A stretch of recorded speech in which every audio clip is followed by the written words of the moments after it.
تو اصل پھر اس کے بعد کرنے کا کام کیا ہے؟ مزید گائیڈ لائن یہاں پہ دی جا رہی ہیں. بلا، کیوں نہیں، من اسلم وجہہ للہ وہو محسن فلہ اجرہ عند ربی ولا خوف علیہم ولا ہم یحزنون. کیا کہا گیا؟ کیوں نہیں، جس نے سپرد کر دیا چہرہ اپنا اللہ کے لیے، اور وہ کیا ہے؟ محسن ہے، تو اس کے لیے اجر اس کا اللہ کے پاس، اور نہ کوئی خوف ہے اس پر اور نہ ہی وہ غمگین ہوگی. بہت ہی امپورٹنٹ آیت ہے یہ. سب سے پہلا کام کیا بتایا گیا؟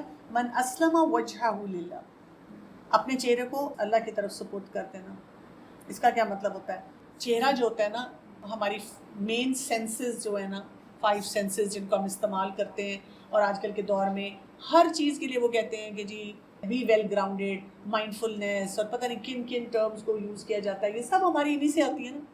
دماغ بھی ہمارا ادھر ہی، آنکھ، ناک، کان، بولنا، سننا، ٹچ کے بھی سینسیٹیو جو پارٹس ہیں وہ اسی میں ہمارے پاس آ رہے ہیں. چہرہ سپورٹ کرنا اللہ کی طرف کیا ہے؟ سنسیئرٹی ہونا. اگر آپ کسی کا لحاظ کرتے ہیں، خیال کرتے ہیں، تو آپ کیا کرتے ہیں؟ اس کی طرف پورا ٹرن ہوتے ہیں، اس کی پوری بات سنتے ہیں.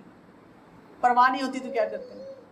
یو آر لیسٹ بادرڈ، منہ دوسری طرف رکھتے ہیں. کئی دفعہ ہم فون پہ بیٹھے ہوتے ہیں، کوئی ہم سے بات کر رہا ہو، انٹرسٹڈ ہیں تو ہم فون نیچے رکھ دیتے ہیں. ہم کہتے ہیں ہاں کیا بات تھی ذرا بتانا. اور اگر ہم انٹرسٹڈ نہیں ہیں تو پھر کیا کرتے ہیں؟ پھر ہم فون کوئی اسکرول کر رہے ہیں، کہتے ہیں ہاں ہاں بولو بولو سن رہی ہوں. تو چہرہ اللہ کے حوالے کرنے کا کیا مطلب ہے؟ کہ ہمارا فوکس بڑا درست ہونا چاہیے، ہماری نیت صحیح ہونی چاہیے. ہم نے فیصلہ کیا ہو کہ میں نے یہ کام کرنے ہیں. جیسے جب ہم قرآن پڑھیں، اللہ کا کوئی حکم پڑھیں، تو ہم نا یہ نہ سوچیں کہ ہائی اللہ آج پتہ نہیں کیا پڑھا دیں گے، ہائی اللہ یہ مثال نہ دے دیں. ہم کیا کریں؟ ہم سوچیں کہ جو بھی پڑھا جائے گا آج، میں اللہ تعالیٰ سے دعا کرتی ہوں اللہ تعالیٰ اس کے لیے میرا دل بھی کھول دے اور میرے لیے اس کو آسان بنا دے، اور میں اس کو پریکٹس کروں. اگر میں فوراً نہیں کر سکتی تو میں آہستہ آہستہ وہ پریکٹیکل سٹیپس فالو کرنا شروع کروں، اس کے اوپر چلنا میرے لیے آسان ہو جائے. پھر کیا ہے؟ وَهُوَ محسن. ایسا انسان کیا ہوتا ہے جو اللہ کے سپرد اپنا چہرہ کر دیتا ہے، یعنی وہ سجدے بھی کرتا ہے، اس کے اخلاص بھی ہوتا ہے، اس کا فوکس بھی درست ہوتا ہے.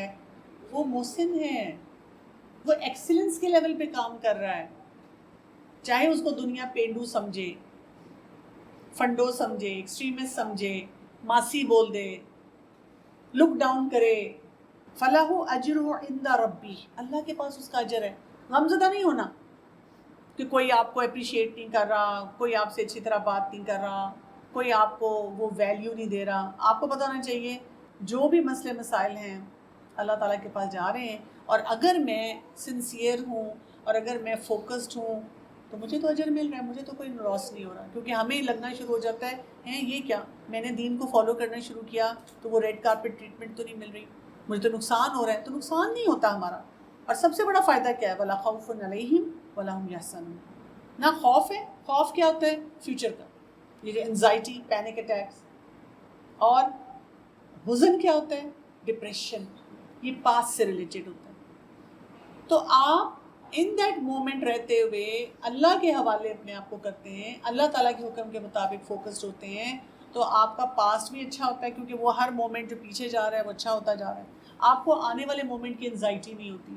آپ کو پتہ ہے کہ اللہ تعالیٰ کی طرف سے انشاءاللہ بہترین فیصلے ہوں گے. اور پھر اس کے بعد آیت نمبر 113 آ رہی ہے، وَقَالَتِ الْيَهُودُ لَيْسَتِ النَّصَارَىٰ عَلَىٰ شَيْءٍ. اور کہا یہود نے نہیں ہے نصارہ کسی بھی چیز پر. اب دیکھیں کہ وہ تعصب تھا نا ان کا، تو وہ کیا کر رہے ہیں کہ وہ مانتے نہیں ایک دوسرے کی بات پہ، بس ایک ان کی رائبلری لگاتار چل رہی ہے. وقالت النصارى ليست اليهود على شيء.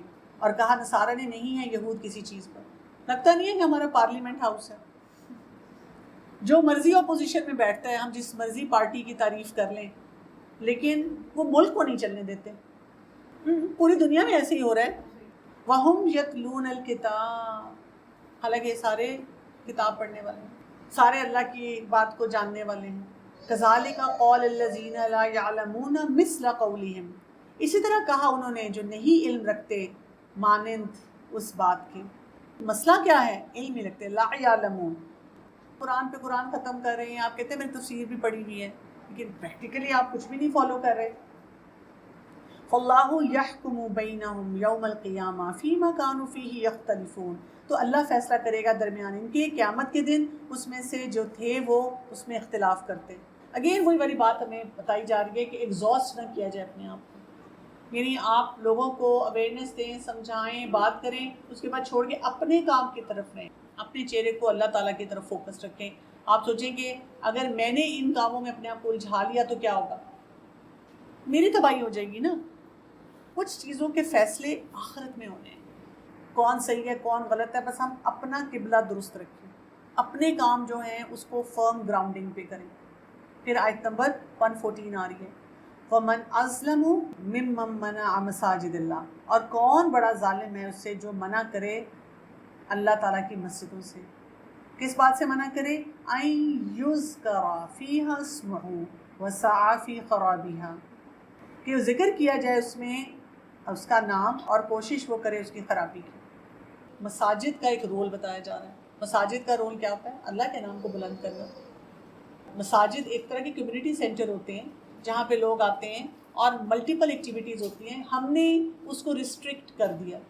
تو یہ کہا جا رہا ہے کہ وہ کتنا بڑا ظالم ہے جو کہ مساجد میں اللہ کا نام نہیں صحیح طرح لینے دیتا۔ لوگ کیا کرتے ہیں، گھر نہیں بناتے مسجد کے قریب، 5 وقت اذان کی آواز آئے گی، تنگ ہوں گے ہم۔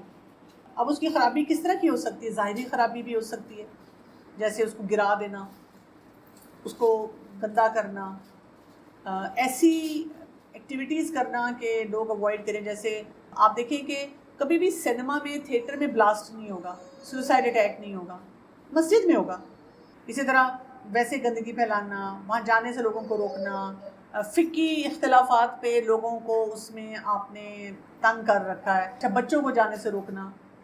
اولئک ما کان لہم ان یدخلوها الا خائفین، یہی لوگ ہیں، نہیں ہیں ان کے لیے کہ وہ داخل ہوں اس میں مگر ڈرتے ہوئے۔ اصل کیا چیز ہے؟ اللہ کا گھر ہے، تو اللہ کے گھر کیا ایک ہونا چاہیے۔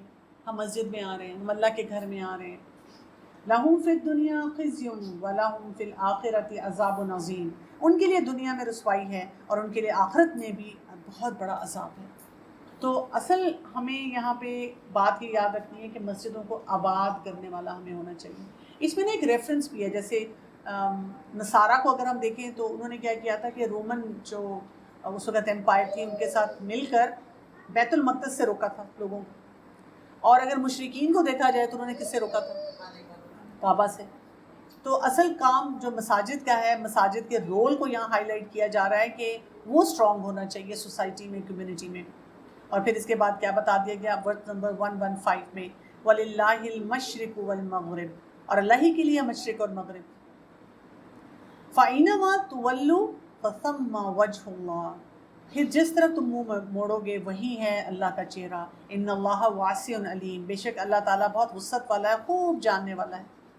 آگے ہم انشاءاللہ پڑھیں گے، جیسے اب ہمارا سیکنڈ پارہ شروع ہوگا کہ قبلہ اور قبلے کی امپورٹنس، اور نماز میں جیسے ہمیں پتہ ہے کہ فرض نماز میں ہمیں قبلہ ڈائریکشن کی طرف جانا ہے، لیکن یہاں پہ اس سے ہمیں کیا پتہ چلتا ہے کہ اگر کوئی بہت مجبوری ہے، آپ کو قبلہ نہیں پتہ چل رہا ہے، مثلاً آپ کے پاس فون میں وہ آپ نے کمپس نہیں ڈاؤن لوڈ کیا ہوا، تو آپ کو نہیں پتہ کہ قبلہ کی ڈائریکشن کیا ہے، بادل آئے ہوئے ہیں، آپ کو اس سے بھی اندازہ نہیں ہو رہا کہ سن سیٹ کس طرف ہوگا، کوئی اور لوگ بھی وہاں لوکل نہیں ہیں، اور آپ چاہ رہے ہیں نماز پڑھنے، تو پھر آپ اندازے سے نماز پڑھ رہے ہیں، یہ بہت ہی مجبوری کی حالت ہے۔ لیکن اس سے ہمیں ایک اور بات بھی پتہ چلتی ہے، جیسے کچھ لوگ ایسا کام بھی کرتے ہیں نا، جیسے وہ مسلم کمیونٹی میں ہوتے ہیں تو وہ بڑا حجاب شجاب پہنتے ہیں، پھر آپ وہ کہیں ویسٹرن کلچر میں جاتے ہیں تو وہاں پہ ان جیسا لباس، وہ کہتے ہیں جیسا دیس ویسا بھیس۔ ہمیں یہ بات سمجھ آنی چاہیے کہ ہر طرف ہر جگہ اللہ تعالیٰ موجود ہے، ہم جہاں پہ بھی جائیں، تو ہمارے مینرزم میں، ہمارے گیٹ اپ میں، ہمارے کام کرنے میں کوئی ایسا فرق نہیں آنا چاہیے۔ ایک حدیث میں رسول اللہ صلی اللہ علیہ وسلم نے فرمایا، اللہ بندے کی طرف نماز میں مسلسل متوجہ ہے جب تک کہ وہ ادھر ادھر نہ دیکھے، پھر اللہ بھی اپنا چہرہ پھیر لیتا ہے۔ کچھ لوگوں کو تو میں نے دیکھا ہے، وہ نماز پڑھ رہے ہیں اور سامنے کہیں دروازہ ہے تو وہ پورا آنکھوں سے سی آف کرتے ہیں۔ ہمیں یہ پتہ ہونا چاہیے کہ فوکس ہمارا بہت درست ہو۔ اور پھر کہا گیا آیت نمبر 116 میں، وَقَالُوا اتَّخَذَ اللَّهُ وَلَدًا، اور انہوں نے کہا کہ بنا لی اللہ نے کوئی اولاد، سبحانہ، پاک ہے اللہ، بل لہ ما فی السماوات والارض، بلکہ اسی کے لیے جو کچھ ہے آسمانوں میں اور زمین میں، کل لہ قانتون، اور سب اسی کے فرما بردار ہیں۔ اب انہوں نے شرک کرنا شروع کر دیا نا، کیونکہ اب دیکھیں پورا سیکوینس دیکھ لیں، بات نہیں سن رہے، ایک دوسرے کو بلیم گیم میں ہیں، حسد کر رہے ہیں، سوالات غلط کر کے کام کچھ بھی نہیں کر رہے، اپنا چہرہ اور اخلاص اللہ تعالیٰ کے لیے نہیں ہے، مساجد کو نہیں بسنے دے رہے، ہر بات پہ کرٹیکل تھنکنگ کر رہے ہیں، تو پھر کیا ہوا؟ اس کے ساتھ شرک آنا ہی آنا ہے۔ اب انہوں نے کیسے شرک کیا؟ نصارہ نے کیا کیا؟ نصارہ نے عیسیٰ علیہ السلام کو اللہ کا بیٹا بنا دیا۔ یہود نے کیا کیا؟ عزیر علیہ السلام کو اللہ کا بیٹا بنا دیا۔ اور مشرکین نے کیا کیا؟ ملائکہ کو اللہ تعالیٰ کی بیٹیاں بنا دیا۔ فوکس نہیں رہتا تو بس آپ گئے، آپ پھر ادھر سے ادھر سوے کرتے ہیں، اپنی ڈائریکشن صحیح نہیں رہتی، پھر ہم بھی ڈیریل ہونا شروع ہو جاتے ہیں۔ اگر مجھے پتا ہو کہ میں نے اس ڈائریکشن میں جانا ہے، جیسے آپ دیکھیں جو رنرز ہوتے ہیں وہ ادھر ادھر نہیں دیکھتے، ساتھ والے کو نہیں دیکھتے کون بھاگ رہا ہے میرے ساتھ، وہ اپنی ڈائریکشن کو درست رکھتے ہیں۔ ورس نمبر 170، بدیع السماوات والارض، ایجاد کرنے والا آسمان اور زمین کا۔ دو ورڈز آپ نے سمجھنے ہیں، ایک ہے بدیع اور ایک ہے خالق۔ خالق کیا ہے؟ ایک سیمپل موجود ہے اور اس سے اللہ تعالیٰ اور بناتا جا رہا ہے۔ اور بدیع کیا ہے کہ کوئی نمونہ ہی موجود نہیں، اس کا را مٹیریل بھی موجود نہیں۔ جیسے آپ دیکھیں، آپ کوئی نیا کیک بناتے ہیں، کوئی انوویٹیو چیز بناتے ہیں، تو پھر بھی را مٹیریل تو وہی اسٹینڈرڈ ہی ہے نا۔ گھوم پھر کے کیک میں انڈے ڈلنے ہیں، میدا یا جو بھی ہول ویٹ آپ ڈالنا چاہ رہے ہیں وہ ڈلنا ہے، بیکنگ پاؤڈر ہے یا یوگرٹ ہے وہ ڈلے گا، ساتھ کوئی نٹس یا جو بھی فلیور دینا چاہ رہے ہیں اس کو تھوڑا فرق ہوگا، کوئی چاکلیٹ ڈال لے گا، کوئی کچھ اور ڈال لے گا، لیکن را مٹیریل وہی آپ کے پاس انگریڈینٹس ہیں، ان کی آپ ورائٹی چینج کر سکتے ہیں، کوئی آئسنگ کر لے گا، کوئی نہیں کرے گا۔ لیکن بدیع یہ ہے کہ را مٹیریل ہی نہیں ہے، اٹ از ناٹ ایزی کہ اللہ تعالیٰ نے را مٹیریل بھی اگر اس کے مطابق بنایا تو نئے سرے سے پیدا کرنے والا ہے زمین اور آسمان کو۔ وَإِذَا قَضَىٰ أَمْرًا فَإِنَّمَا يَقُولُ لَهُ كُن فَيَكُونُ، اور جب وہ فیصلہ کرتا ہے کسی کام کو کرنے کا تو بے شک وہ کہہ دیتا ہے اس کے لیے ہو جا تو وہ ہو جاتا ہے۔ اللہ تعالیٰ کو تو اتنا ٹائم لگتا ہے کوئی بھی کام کرنے کو۔ جو برڈز ہیں نا، اگر آپ نے دیکھا کہ ان کی ایک خاص سٹائل ہوتا ہے، جب وہ اڑتے ہیں ان کی ایک خاص فارمیشن ہوتی ہے، اس کے اوپر لوگوں نے بڑی ریسرچ کی ہوئی ہے۔ کچھ لوگوں نے یہاں تک کہا کہ ایسی فارمیشن بنانے کے لیے آپ کو ملین ٹائمز یہ ٹرائی کرنا ہوگا، تو پھر آپ اتنی پرفیکشن سے یہ فارمیشن بنا سکتے ہیں۔ تو اللہ تعالیٰ نے ان کے اندر ان کا سسٹم ایسا بنا دیا کہ وہ اس فارمیشن کے ساتھ اڑ رہے ہیں۔ جیسے بادل ہیں، اب بارش ہوتی ہے، آپ دیکھیں بارش میں ہم کھڑے ہوتے ہیں، اگر بارش اس طرح گرتی کہ ہمیں لہو لہان کر دیتی تو ہماری کیا حالت ہوتی؟ کبھی کبھی بڑے سائز کے اولے گر جاتے ہیں نا، تو گاڑیاں اس کا شیشے ٹوٹ جاتے ہیں، ہم پریشان ہو جاتے ہیں۔ ورس نمبر 118، وَقَالَ الَّذِينَ لَا يَعْلَمُونَ لَوْلَا يُكَلِّمُنَا اللَّهُ أَوْ تَأْتِينَا آیَةٌ، اور کہا انہوں نے جو نہیں علم رکھتے، کیوں نہیں کلام کرتا ہم سے اللہ، یا آتی ہمارے پاس کوئی نشانی۔ فضول قسم کی بحث مباحثے اور باتیں کرنا کہ یہ ایسے ہو جائے ویسے ہو جائے۔ كَذَلِكَ قَالَ الَّذِينَ مِن قَبْلِهِم مِثْلَ قَوْلِهِمْ، اسی طرح کہا تھا انہوں نے جو تھے ان سے پہلے اسی کی طرح کی بات۔ تشابہت قلوبہم، مشابہ ہو گئے دل ان کے۔ قد بینا الآیات لقوم یوقنون، تحقیق واضح کر دی ہم نے آیات ان لوگوں کے لیے جو یقین رکھتے ہیں۔ یہ ہر دور میں ہوگا کہ لوگ جو فالو نہیں کرنا چاہتے وہ کیا کہیں گے؟ وہ کوئی نہ کوئی ٹیڑھ نکالیں گے دین کے معاملے میں، ایسے کیوں نہیں ہے، یہ کیوں نہیں ہے، پھر یہ کیوں نہیں ہے۔ وہ ہمیں کیا پتا بھی اللہ تعالیٰ کا سسٹم ہے۔ میں تو لوگوں کو یہ کہتی ہوں جب کوئی بات ہو نا کہ ایسی کیوں نہیں، ایسی کیوں نہیں، میں کہتی ہوں دیکھیں آپ 1 2 3 پڑھتے ہیں، الف بے پہ پڑھتے ہیں، اے بی سی پڑھتے ہیں، آپ یہ کیوں نہیں کہتے کہ اے کے بعد جیم کیوں نہیں آیا، پھر 5 کیوں نہیں آیا؟ آپ نے کہا جی کسی نے فارمولا بنا دیا ہے، بڑا اچھا ہے، بڑا پریکٹیکل ہے، چلو جی فالو کر لیتے ہیں۔ تو اللہ تعالیٰ جو بدیع السماوات والارض جو اس طرح بنانے والا ہے، ہم اس کو اس طرح ایکسیپٹ کر لیں نا، اپنے رب کو اس طرح مانیں گے تو پھر ہمیں مزہ آئے گا۔ جو لوگ آپ دیکھیں دین میں بہت زیادہ حجتیں نکالتے ہیں اور تنگ ہوتے رہتے ہیں، ان کو کبھی بھی مزہ نہیں آتا، ان کو دین سمجھ نہیں آتا۔ اور اسی لیے ہمیں بتایا گیا کہ پھر کرنا کیا ہے۔ ورس نمبر 119 کو دیکھیں، اِنَّا أَرْسَلْنَاكَ بِالْحَقِّ بَشِيرًا وَنَذِيرًا، بے شک ہم نے بھیجا آپ کو حق کے ساتھ خوشخبری دینے والا اور ڈرانے والا۔ وَلَا تُسْأَلُوا عَنْ أَصْحَابِ الْجَحِيمِ، اور نہ آپ سے سوال کیا جائے گا جہنم کے ساتھیوں کے بارے میں۔ اب یہاں پہ رسول اللہ صلی اللہ علیہ وسلم کے رول کو ہائی لائٹ کیا گیا ہے، بشیرًا و نذیرًا، خوشخبری دینے والے اور ڈرانے والے۔ خوشخبری کون سی؟ جو ہم اپنی سکن پہ محسوس کریں، بشر سے تھرلڈ ہو جائیں، ایکسائٹیڈ ہو جائیں، سنتوں پہ چلنا شروع کر دیں، آپ کو مزہ آنا شروع ہو جائے گا زندگی کا۔ اور نذیر، ڈرانے والے، وارنر. کیسے وارنر؟ نذیر کہتے ہیں ایسی warning it hits you hard. یعنی یہ نہیں کہ آپ کے اندر فوبیا آ جائے, آپ اتنے پریشان ہو جائیں کہ آپ کے بھائی بہت ڈرایا انہوں نے, میں نے تو آئندہ اس درس پہ جانا ہی نہیں. اب آپ دیکھیں آج کل کے دور میں لوگ کیا کر رہے ہیں, سائنٹیفک فیکٹس لے کر آتے ہیں. تو نذیر میں آپ کے لیے خیر خواہی ہوتی ہے, اور ساتھ کیا کہہ دیا گیا, آپ سے نہیں پوچھا جائے گا جو اصحاب الجحیم ہے. یعنی رسول اللہ صلی اللہ علیہ وسلم نے تو ایک بہترین ماڈل دے دیا نا. اب اگر کوئی نہیں فالو کرتا تو ان سے پوچھا جائے گا کیوں نہیں فالو کیا. یہ ہمارے لیے بھی ہے, ہم خود رول ماڈل بنیں. ہم یہ نہ کریں کہ جا کر اپنے گھر والوں کو تانے ماریں. ہمارے پاس جو علم آیا ہے ہم اس کو اپنے اوپر اپلائی کریں, ہم خوشخبریاں دینے والے ہوں, ہم صحیح طرح سے خیر خواہی کے ساتھ لوگوں کو روکنے والے ہوں. اور اگر کوئی نہیں ہماری بات سنتا ہم اس کے لیے ویسے دعا کریں, اس کے پیچھے نہ پڑیں, اس کی اکاؤنٹیبلٹی اپنی ہے. اور پھر کیا کہا گیا, ورس نمبر 120, وَلَن تَرْضَىٰ عَنْكَ الْيَهُودُ وَلَا النَّصَارَىٰ, اور ہرگز نہیں راضی ہوں گے آپ سے یہود اور نہ ہی نصارہ, حَتَّىٰ تَتَّبِعَ مِلَّتَهُمْ, یہاں تک کہ آپ پیروی کریں ان کے طریقوں کی. آپ حجاب اتار دیں, آپ حرام کھانا شروع کر دیں, آپ ان کی شراب کی گیدرنگز میں بیٹھ جائیں, you are good Muslim, enlightened Muslim, کوئی مسئلہ ہی نہیں ہے. آپ کے دوست ہیں جو وہ آپ کو پالیسیز ڈکٹیٹ کرتے ہیں کہ جی آپ اپنے ڈراموں میں یہ دکھائیں, فلموں میں یہ دکھائیں, اپنی پالیسیز ایسی بنائیں, آپ ان کے دوست ہیں. نہیں تو انہوں نے کیا کرنا ہے, آپ کے ملک میں, آپ کے علاقوں میں کیوس بچائے رکھنا. اور ہم بے وقوف ہیں, ہم یہ بات سمجھتے ہی نہیں. ہم پرسنالٹیز ورشپس میں جا کے ہم جو ہے نا اپنے ملک اور امت کو بہتر کرنے کی بجائے ہم کیٹیگرائز کر کے فالو کرتے ہیں. اور پھر کیا کہا گیا, قل ان ہدی اللہ هو الہدی, کہہ دیجئے بے شک ہدایت اللہ کی وہی صحیح ہدایت ہے. کرائیٹیرین کیا ہونا چاہیے کسی بھی معاملے میں؟ کرائیٹیرین اپنی ذات کے لیے, دوسروں کے لیے فیصلے کرتے ہوئے اصل ہدایت اللہ کی طرف سے جو آگی وہ ہدایت, ڈائریکشن وہی ہے, پن لوکیشن ہمارے لیے یہی ہے.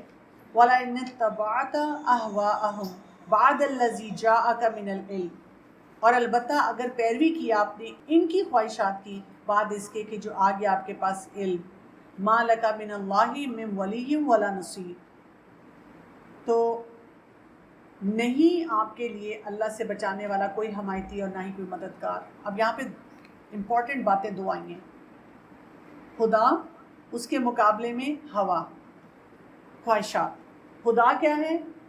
گائیڈنس ہے, پرنسپلڈ گائیڈنس ہے جو اللہ کی طرف سے آ رہی ہے. اسٹینڈرڈ ہیں جو بینچ مارک اسٹینڈرڈ ہیں جن کو ہم یونیورسل ٹروتھ بھی کہہ سکتے ہیں. اگر آج اللہ تعالیٰ کا ہم نے کوئی حکم پڑھانا اور ساری دنیا نہیں مان رہی, کوئی ریسرچ نہیں مان رہی, 100 سال بعد پروو ہو جائے گا, 1000 سال بعد پروو ہو جائے گا, لیکن ہو کے رہے گا. اور وقت کے ساتھ ساتھ ہم دیکھ بھی رہے ہیں, یعنی میرے پاس کرائیٹیرین کیس پہ کنونس ہونے کا, میرے پاس ایک ہی کرائیٹیرین ہے, یہ اللہ کا حکم ہے, بس فل سٹاپ. آپ ریسرچ کرتے رہیں, مجھے تو کوئی آ کے کہے کہ مجھے کنونس کریں, میں کہتی ہوں دیکھیں میں تو کنونسڈ ہوں نا, میں کنونسڈ ہوں, میں تو فالو کر رہی ہوں. آپ کنونس نہیں ہیں تو دس از یور جاب, چاہیں آپ ریسرچ کریں, میں کیوں کروں, میں تو کنونسڈ ہوں, مجھے تو مسئلہ نہیں ہو رہا. تو آپ کو کام کرنا پڑے گا نا, ان سے کام کروائیں. ہم کیا کرتے ہیں, اپنے آپ کو ڈیفینسو کر کے خود کٹہرے میں کھڑے ہو جاتے ہیں. اور پھر کیا کہا گیا, دوسری اپوزٹ بھی کیا ہے, اہواءہم, خواہشات. ہوا کہتے ہیں جیسے ایک کوئی ہلکا سا فیدر ہوتا ہے, پر ہوتا ہے, وہ اونچائی سے گرتا ہے, ہلکا ہوتا ہے. تو خواہشات بھی انسان کو اوپر سے نیچے پھینکتی ہیں, ہلکی ہوتی ہیں, ایسے آپ نیچے آ کے گرتے ہیں خواہشات کی وجہ سے. تو اصل ہم نے پیروی کس کی کرنی ہوتی ہے, خواہشات کی نہیں, ہم نے پیروی کرنی ہوتی ہے خدا کی, گائیڈنس کی, پرنسپلز کی. اور آپ نوٹ کریں ہمیں اللہ تعالیٰ نے جو پورا سسٹم دیا ہے نا, وہ کیسا دیا ہے, پرنسپل دیا ہے. اسی سے ہم تنگ ہوتے ہیں, ہم اسی سے پروکریسٹینیٹ کرتے ہیں, دل نہیں چاہتا, دل نہیں چاہتا, دل نہیں چاہتا. اور مزے کی بات یہ کہ ہمیں بنایا ایسے ہے کہ ہم خواہشات کو انجوائے کرتے ہیں. اسی لیے ہمیں ٹارگیٹ یہ دیا ہے کہ دیکھو یہ نا ایگزامز ہیں تمہارے, اس میں تم نا پرنسپلس پہ چل رہے ہو, اور جنت میں جو دل چاہے گا کرو. اچھا ہم کیا کرتے ہیں, ہم اسی میں کہتے ہیں اللہ نے جنت میں اجازت دی تھی, یہاں کیوں نہیں اجازت دی. تو بالکل ایسی ہی ایگزامز میں امی ابو کہتے ہیں کہ پڑھائی کرو, ٹائم پہ سو, سارا دن یہ کرو, یہ کھانا ہے, یہ پینا ہے. کوئی آپ ٹریننگ میں جاتے ہیں جاب سے پہلے تو آپ کو بڑا ٹف ٹائم دیتے ہیں, پھر اس کے بعد آپ مزے کرتے ہیں. ایک حدیث میں رسول اللہ صلی اللہ علیہ وسلم نے فرمایا مجھے اپنی امت کے بارے میں 3 چیزوں کا ڈر ہے. بخیلی کہ وہ اس کی پیروی نہ کرے, اسٹنجینس خواہش کہ وہ اس کی اطاعت کریں, اور گمراہ امام اس کو فالو نہ کریں. ہم نے خواہشات کے پیچھے نہیں جانا, اصولوں کے پیچھے جانا ہے. اور یہ کام کیسے ہوگا؟ آج کی ہماری اس کے لیے آخری آیت جو آج ہم کریں گے, آیت نمبر 121. الذین آتیناہم الکتاب یتلونہ حق تلاوتہ. وہ لوگ جو دی گئی ہم نے انہیں کتاب, وہ تلاوت کرتے ہیں اس کی جیسا حق ہے اس کا تلاوت کرنے کا. تلا یتلو, تلاوت کیا مطلب ہے اس کا؟ کسی کے پیچھے جانا, فالو کرنا, کسی کے لگے رہنا پیچھے. جیسے ایک ماں کہتی ہے وہ فلاں مجھے باتھ روم میں بھی نہیں بچہ چھوڑتا, دروازے پہ کھڑا ہو جاتا ہے, پیچھے پیچھے پیچھے پیچھے چلتا ہے. آپ کا کوئی پیٹ ہو وہ بھی آپ کے پیچھے پیچھے, کیٹ ہے نا, بلی آپ کے پیچھے پیچھے جائے گی جہاں آپ جائیں گے. انٹیلیجنس والے بھی پیچھے لگ جاتے ہیں, وہ پیچھے پڑے رہتے ہیں. یتلونہ حق کا تلاوتی. تو ہمیں کیا کہا گیا ہے کہ اگر ہم چاہتے ہیں کہ ہم خواہشات سے بچیں اور پرنسپل لائف گزاریں تو ہمیں تلاوت کا حق ادا کرنا ہوگا. اولئک یؤمنون بہ, اور یہی لوگ ہیں جو ایمان لانے والے ہیں. اب یہ حق کیسے ادا ہوگا؟ جیسے پہلے تو ویسے تلاوت کرنا, ڈیلی تلاوت ہونی چاہیے. پھر کانسیپٹس کو کلیئر کرنا. فالو کرتے ہیں تو کلیئرٹی آتی ہے نا. آپ گوگل میپ کو فالو کرتے ہیں نا, مڑ جائیں تو کیا غلط ہو جاتا ہے, آپ کہتے ہیں اوہ ہو مجھے نظر بھی آ رہا تھا کہ یہاں سے روڈ ادھر جا رہی ہے, وہ میں نے غلط ٹرن لے لیا. پھر جو محکم باتیں ہیں, جو پرنسپل باتیں ہیں, اس میں کوئی شک ہی نہیں ہے اس پہ عمل کرنا. جیسے نماز پڑھنے میں تو کوئی شک نہیں ہے, جھوٹ بولنے میں تو کوئی شک نہیں ہے, غیبت کرنے میں تو کوئی شک نہیں ہے. یعنی ہم فوراً ایسی بات کو لاتے ہیں جس کے معاملے میں میرے دماغ میں یا سوسائٹی میں کوئی کنٹروورسی ہے. باقی چیزیں تو ٹھیک کریں نا, آپ آٹومیٹیکلی اس تک پہنچ جائیں گے. جو شبہ والی چیزیں ان سے اپنے آپ کو بچانا, ایک ایک بات کو فالو کرنا, تدبر کرنا, غور و فکر کرنا, حلال کو حلال جاننا, حرام کو حرام جاننا, جنت اور جہنم کے کانسیپٹ کو سمجھنا, جنت کے بارے میں پڑھتے ہوئے خوش ہونا, اس کو اسپائر کرنا, جہنم کے بارے میں پڑھتے ہوئے ڈریڈ کرنا, اپنے آپ لیے چیک لسٹ بنانا کہ میں اپنے آپ کو کیسے بچاؤں. تو یہ سب آتا ہے یتلونہ حق کا تلاوتی. جو یہ کام کرے گا تو کیا ہوگا؟ اولئک یؤمنون بہ, یہی لوگ ہیں جو ایمان لانے والے ہیں. ومن یکفر بہ, اور جو کوئی کفر کرے گا اس کا, فاولئک هم الخاسرون, یہ لوگ خسارہ پانے والے ہیں. they will be the losers, وہ نہیں کچھ بھی کر سکیں گے. تو ہمیں کن باتوں پر خاص طور پہ توجہ دینی ہے؟ آج ہمیں کیا بات سمجھ آ رہی ہے جو آج کی ہم نے آیات کی؟ بالکل اپنی خواہشات کو مینیج کرنا, انڈرسٹینڈ کہ آپ کی خواہشات کیا ہوتی ہیں, اور پھر اپنے آپ کو بتانا کہ مجھے ان کاموں سے اپنے آپ کو بچانا ہے. بالکل صحیح بات ہے, سننا وہیں سے ہم نے جو سائیکل شروع کیا تھا نا, کہ آپ پہلے سننا شروع کریں, پھر اس کے بعد آپ کوئی بات ہے حسد سے بچیں, پالیٹکس سے بچیں, اپنا چہرہ درست رکھیں, اپنے آپ میں اخلاص لے کر آئیں. یعنی اس طرح کی مونوپلیز میں نہ جائیں کہ کون درست ہے کون غلط ہے, یہود و نصارہ سے امپریس نہ ہو, اپنے دین کے بارے میں کانفیڈنٹ ہو, اور اس کے لیے آپ کو اپنی بیس کو اسٹرانگ کرنا ہو. سبحانک اللہم و بحمدک, اشہد ان لا الہ الا انت, استغفرک و اتوب الیک. السلام علیکم و رحمۃ اللہ وبرکاتہ.